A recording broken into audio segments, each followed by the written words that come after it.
wisdom, prudentia, justice, justitia, temperance, temperantia, courage. fortitudo. Applying ancient philosophy to modern life, this is the Sunday Stoic.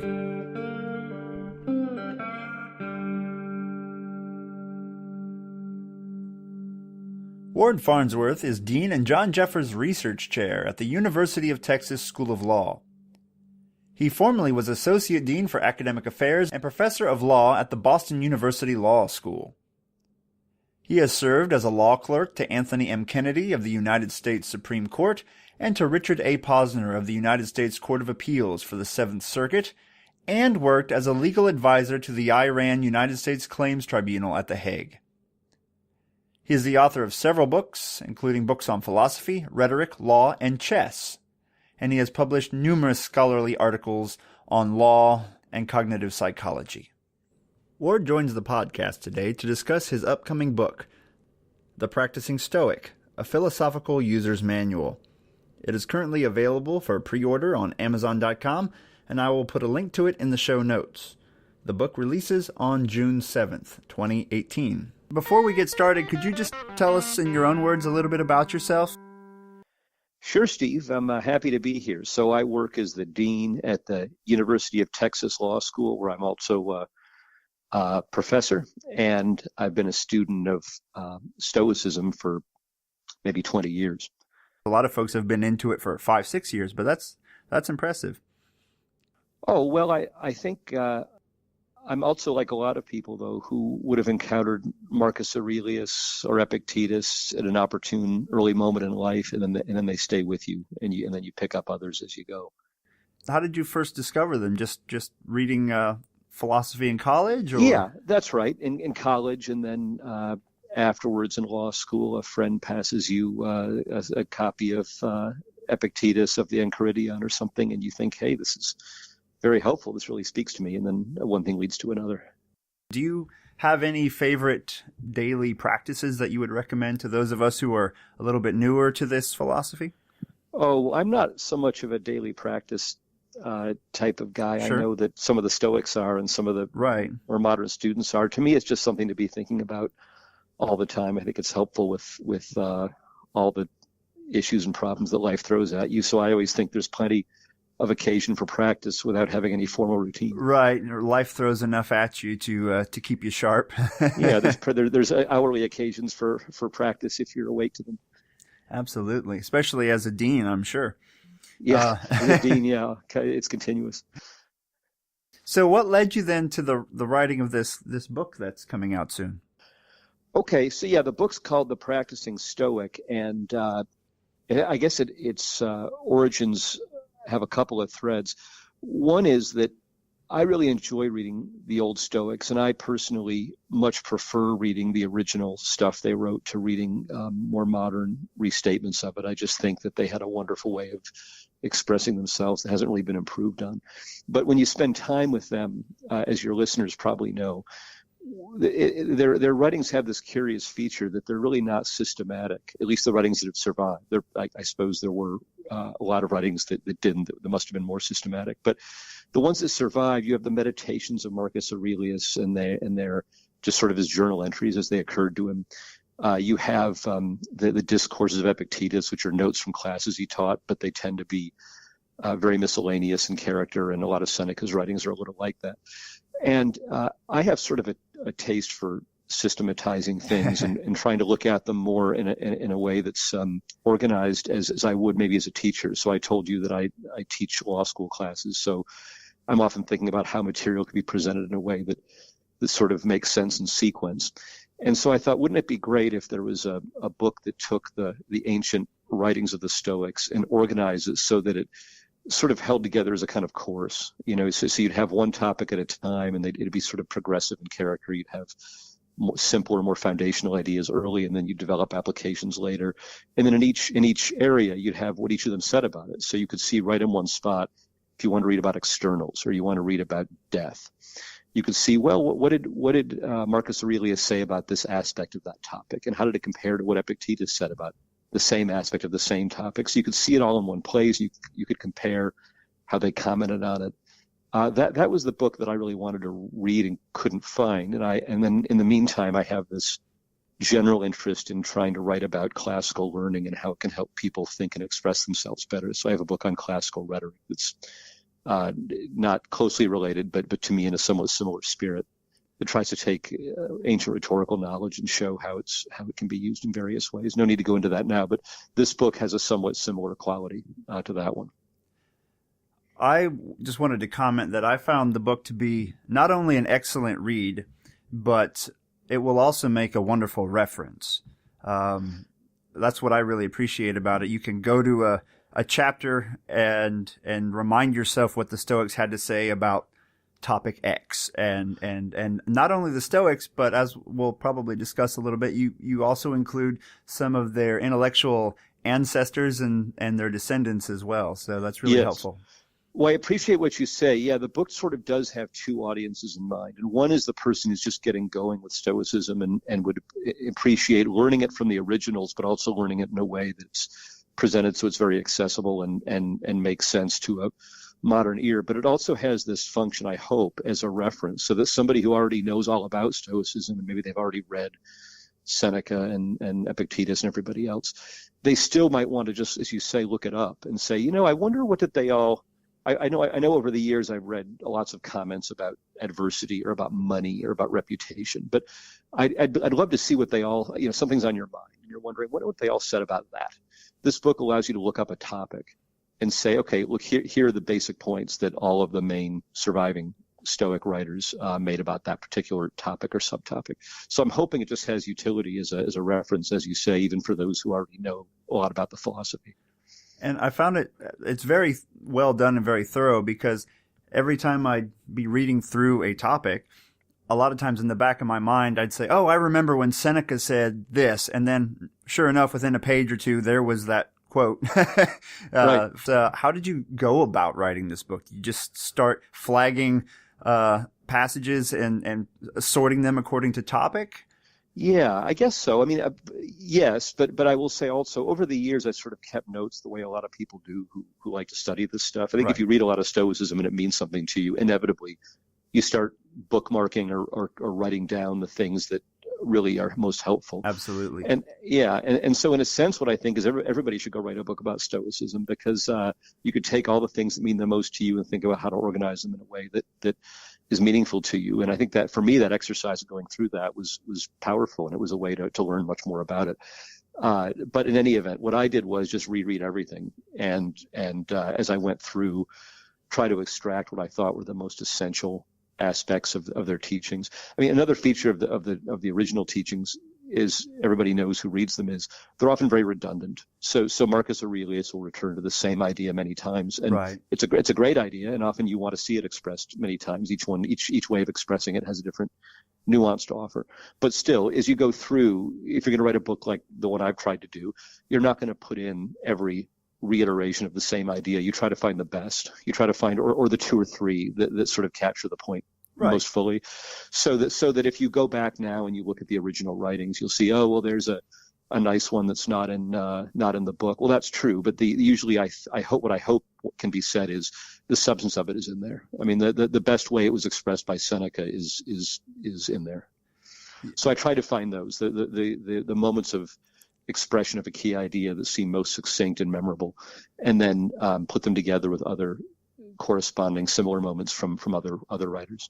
Yeah, a future question I was going to ask is, what did you have to leave out of the book? And I guess that's one of the things, is just they do reiterate ideas many, many times. So pick the best. It's agony.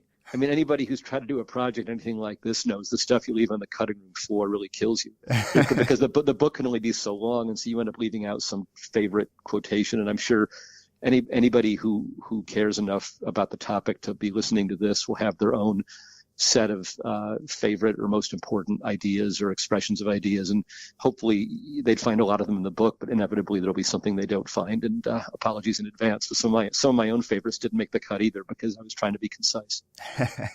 So then the layout of the book is by various topics, the major headings of each chapter, like judgment, externals, perspective, death, desire, wealth, pleasure, valuation, and there are others as well. So I bet that took a little bit of thinking in terms of some of them would be simple, or more simple, like externals is obviously going to be a topic, judgment. Right. But yeah, how did you settle on those? Well, it's a very interesting process, and I might encourage your listeners to have the fun for themselves of sitting down and thinking now, suppose you were going to make a book about Stoicism and you wanted 12 or 13 chapters, which I'm attracted to, probably like you, because I'm a university professor, and that's how many weeks there are in the semester. Right. So I'm always thinking about a syllabus. But imagine, take an imaginary Stoicism syllabus and think, how would you fill it out? How would you break down the topics and the philosophy into a manageable number, and then what order would you put them in? I just think it's an interesting thought experiment for anybody who cares about the subject, because it forces you to really think about how you organize it in your own head. Some of the headings I think were very natural, but some of them might be a little controversial, or the ordering of them might be. I should stress, though, for your readers, the book's not about, or your listeners, the book's not about every aspect of Stoicism. So there's no effort to capture the metaphysics of it or any of that. It's called The Practicing Stoic, and it's really just about the ethics. The Stoic ideas about how to live, the most practical ideas that I think most people find most interesting about it. Now, of course, there are those who love the metaphysics of it, but I think that your modern reader who really enjoys reading this stuff usually really enjoys it because the advice seems so wonderfully applicable to their ordinary lives. And so absolutely if you just take, does. Yeah, so if you just take that stuff, that aspect of Stoicism, what are the major headings? And so I spent a lot of time organizing and reorganizing and thinking about it. And my own view is that if you have to have a lesson, I mean, a nice way to put it is, what's lesson one? If you had to have a lesson one in Stoicism, what would it be? And some would say, oh, well, probably it should be called a virtue, or maybe it should be externals. But my own view was that it's what I call judgment, and what might have been called opinion, which is the recurring theme in Stoicism, that we don't react to things in the world, we react to our judgments about them, or our opinions, or in short, we react to what we think about things, not to things themselves. Because I think that's a deeply foundational point, that most of the rest of what Stoicism amounts to seems to me to be applications of that fundamental idea to all sorts of things that go through our minds or that pass through our lives. So the reader doesn't have to accept that. I mean, I say in the book, this ordering is presented as potentially useful. In the end, I suppose it makes no difference what order you do anything in, if you get through it all in the end. But it's still an interesting thing to think about, is if you had to put these things in an order that progresses naturally, what would it be? So I put externals second. Basically, judgments are the things we control, and externals are the things we don't control. Mm-hmm. And so much of Stoicism is just about detecting that line between the things we control and don't. It can be fuzzy or difficult to figure out sometimes, and we automatically, at least I automatically worry about things that are out of my power until I remind myself, hey, that's not anything you have any influence on. So right. Well, I think that's a lot of Stoicism, right? Is just asking yourself, is this up to me or not? And if it's not, then not spending too much grief over it. But I think that the other half of that equation, part of Stoicism is about realizing what's not up to you, but part of it's about realizing what is up to you. Sure. And so I think it's not just a question of realizing externals are maybe out of your control. It's realizing how much of your own inner experience is under your control and is up to you. And how you react. Yeah. How you react is up to you. Yeah. Well, I mean, at least in principle, in many cases, it's absolutely up to you. And I think they felt that in theory, it all ought to be up to you, although we don't always have the strength to carry that out. But I view these 2 points as going together, because I think of it as Stoicism as trying to sort of relocate one's center of gravity, or one's center of focus on what to worry about, away from things that are not up to you and toward things that are. And as you mentioned in the book, and you have a chapter focusing on this, I believe, is a lot of Stoicism is about that shift of perspective. Yes. The way you would normally approach something and then flipping it on its head. And that can be really powerful. Yeah, that's right. So the book suggests that the Stoics have two sort of rhetorical or argumentative approaches to trying to get people to look differently at things. And one set of approaches is analytical. So it's very logical, and it just takes up taking apart reactions we have to things and explaining how to look at them more rationally. But some of them aren't really like that. I call them more intuitive. They're just perspective tricks. It's looking at something from a different point of view and just seeing it differently because you're looking at it from very far away. Right. Or you're looking at it in the way that somebody else would look at it who wasn't in your shoes or something like that.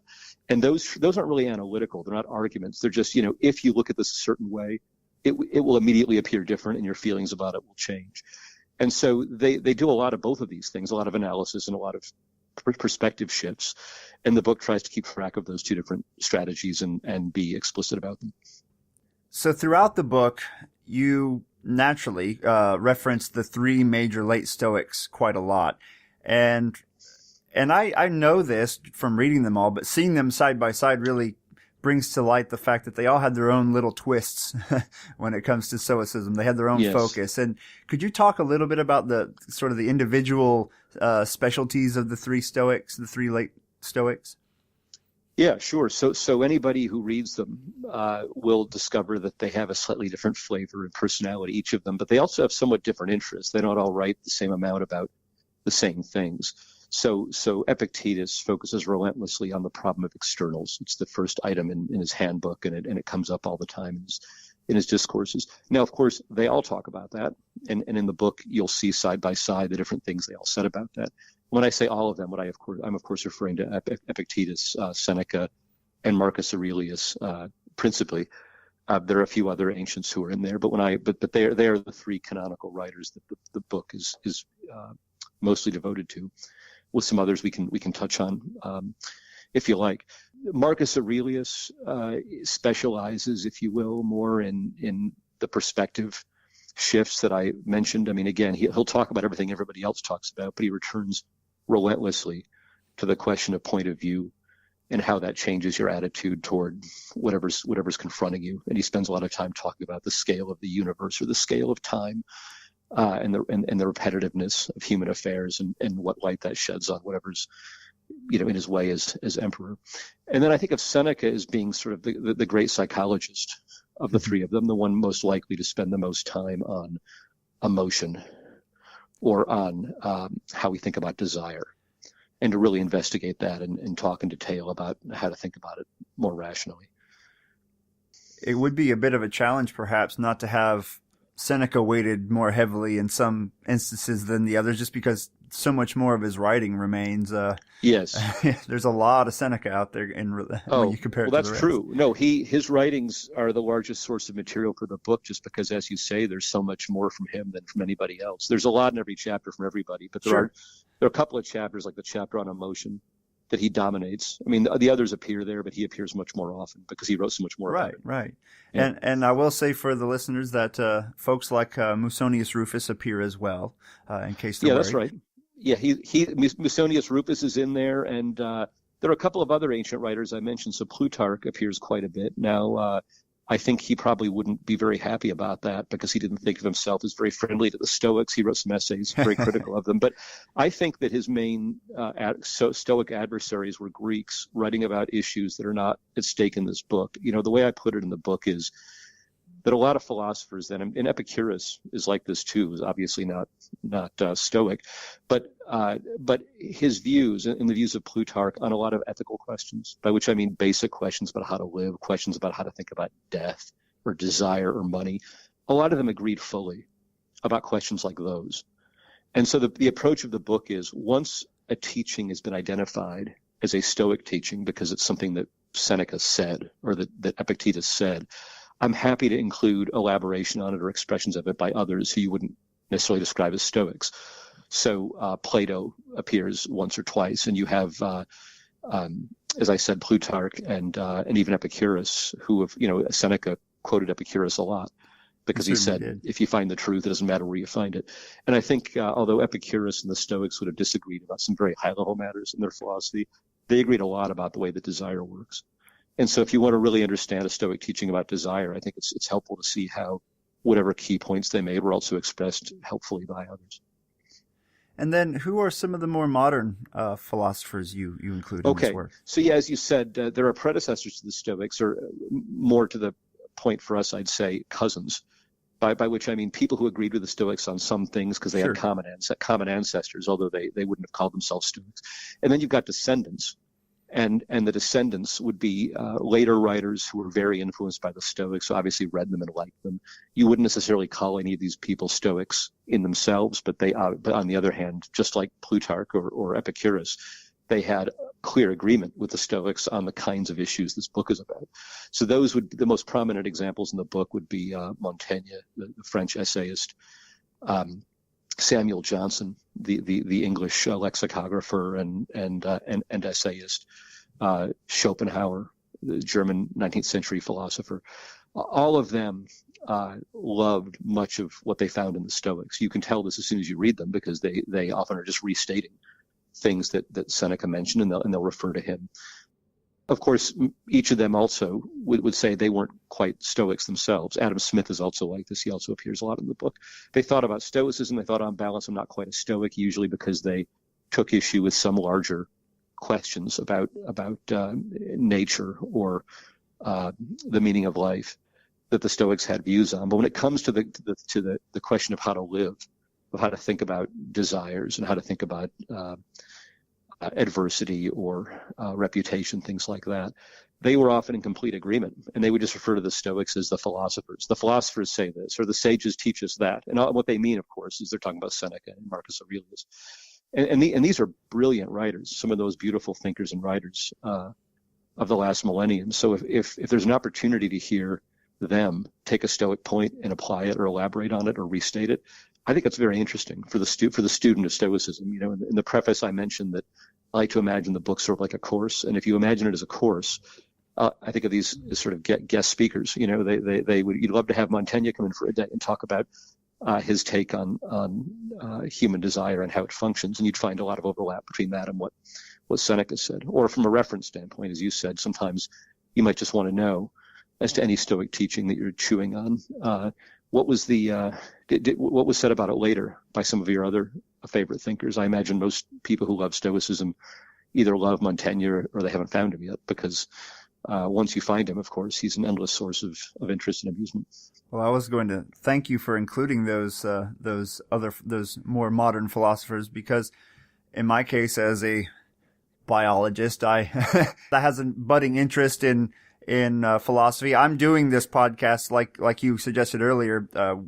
You sort of hinted at this idea. One way to learn something well, as you probably know, is to teach it and to organize it yourself and make it your own. And that's sort of what I do here. And then having a full-time job as well and a 2-year-old, I have not explored all that philosophy has to offer, obviously. Yeah. And you obviously are pretty well read on the subject and have been at it for a while. And I really appreciate you introducing those of us who don't know these other philosophers to some of their writings. Oh, well, certainly. If the book has readers, or if you have listeners who are not yet familiar with some of the other writers I mentioned, then I consider it a sort of a privilege or treat to have the chance to introduce you to them, because you have a lot of pleasures ahead of you. Well, Eric Clapton introduced me to the blues, and you introduced me to some excellent philosophers. So thank you very much. Yeah, my pleasure. When you're talking about using Stoicism to figure out how to live, essentially, you mentioned in your book, and something I hadn't thought of this way, once again, I guess a perspective shift, that Stoicism can be a substitute for experience in some cases. And I thought that was an interesting way to think about it. Could you comment on that? Yeah, sure. So that's one of the book's mostly about what the original Stoics said. In a few cases, I offer some additional thoughts for what they're worth. And this is one of the ones at the end that I submit for the consideration of the person interested in the subject. The issue arises because, as everybody knows, one of the hard parts in understanding Stoicism is figuring out how much feeling or how much emotion a Stoic is allowed under the terms of the philosophy. How's that supposed to work? And Stoicism obviously has a reputation that arises from its ordinary, modern, and very unfortunate English meaning of being unemotional. But at the same time, you see Stoics saying the Stoics shouldn't be unfeeling. You should have lots of feeling for your fellow creatures. And so you wonder, what's that about? I mean, I thought, are you supposed to have feelings or no? And I think that the book talks a lot about, in one of the late chapters on virtue, the role of feeling in the life of the Stoic. And it gives a lot of examples about that, because I think the examples are needed to offset the weird reputation that Stoicism has. But what I also suggest is that Stoics think you ought to have feeling but not emotion. If you define those two things just provisionally, maybe not very formally, as being the feelings are welcome that don't totally unseat reason and distort your judgment and cause you to have attachments that ruin your equilibrium and your ability to see things wisely. And a lot of feelings don't have that consequence. And if you wanted to see the difference, what I suggest is just look at somebody who's experienced whatever the provocation is of the feeling or emotion many, many times. So you think about great adversity or grief or dealing with a death of somebody that you knew and cared about. What I suggest is the Stoic response to that is basically the response you'd see naturally in somebody who'd already been through it a lot, somebody who'd experienced deaths of a lot of people they knew and grieved over a lot of them. Eventually, somebody like that, maybe let's make it a doctor who has had many patients and lost many patients and saved many others. Somebody like that is still going to have a lot of feeling, I think, for what they do. If they're good, if they're a good doctor, if they're a good friend, they're going to have empathy and care a lot.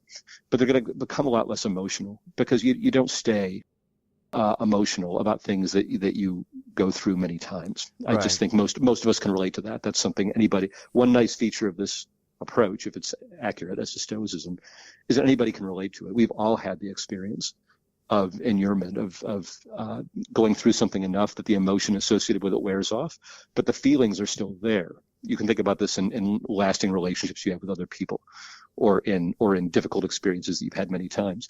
You don't stop caring about them, you don't stop feeling, but you do stop getting carried away. And that's just the way that repetition and experience work naturally. They're the natural producers of wisdom in that way.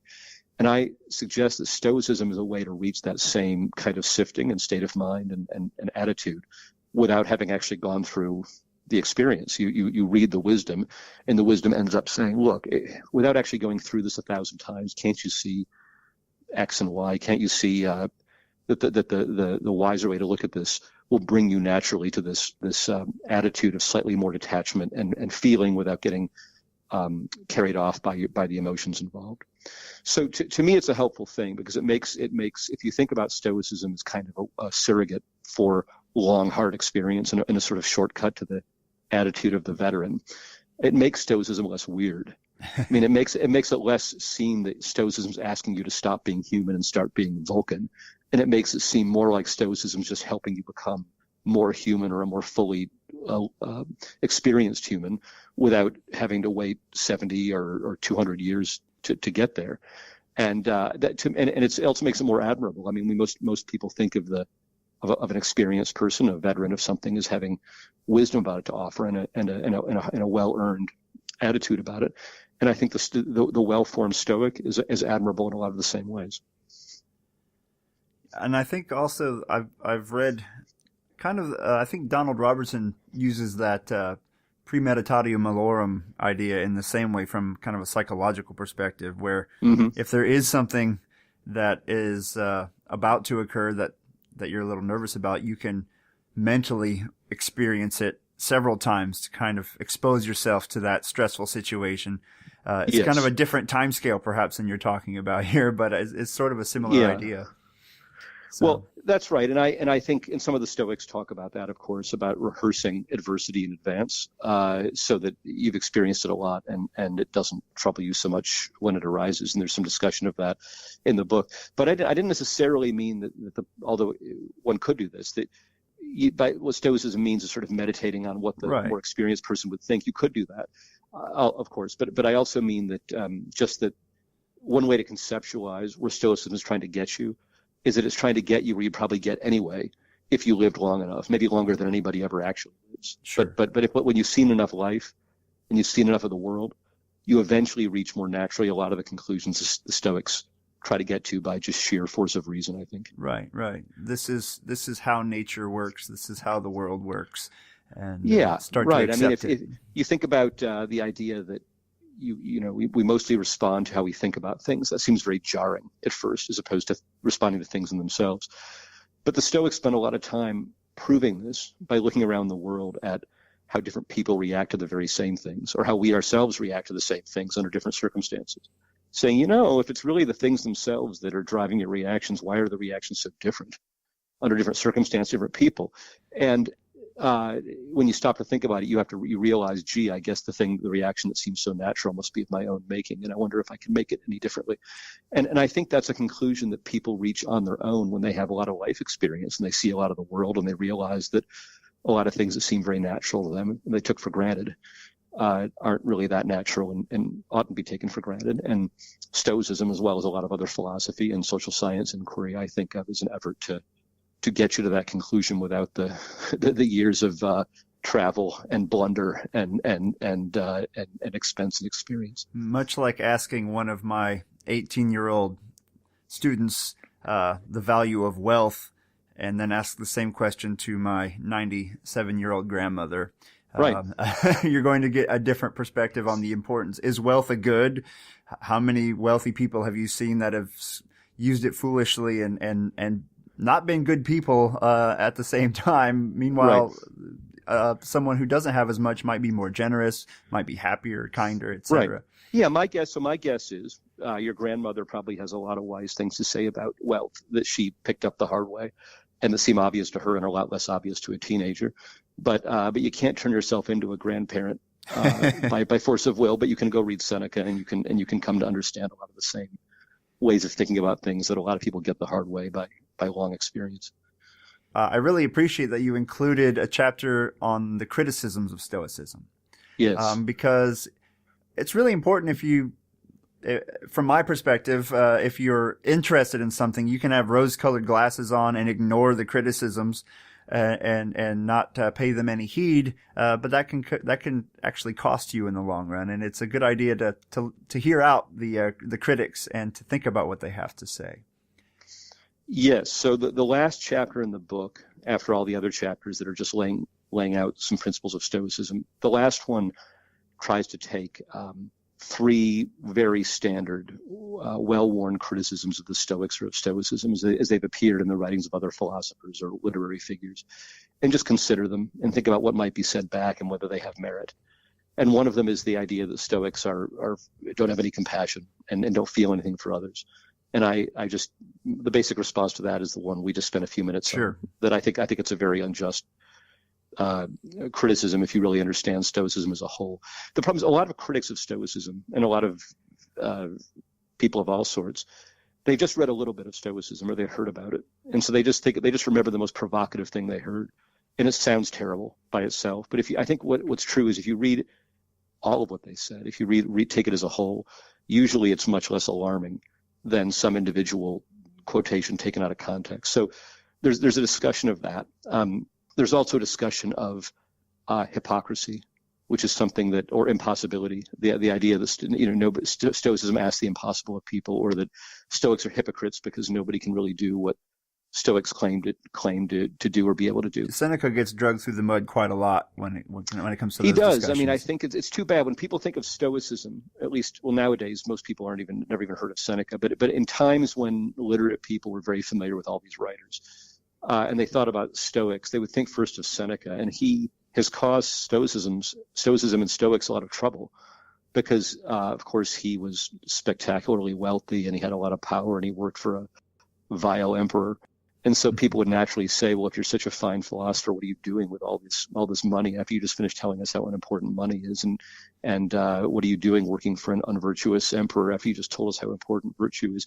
I've always thought it's too bad they don't instead look at Marcus Aurelius. I mean, why do we have to pick Seneca as the role model? Why can't we pick somebody who everybody agrees was a really good emperor? But okay, we can't fix that. But the book does discuss Seneca a little bit and whether it's fair to call him a hypocrite. And my own view is we don't really know enough to be throwing that word around. I mean, it's really quite remarkable how little we know in detail about just what he did, what Seneca did in his political life, how he thought about the relationship between his teachings and the ethics of what he was doing. He might have been working for Nero, acutely aware of the ethical difficulties of it and trying his best to serve the public.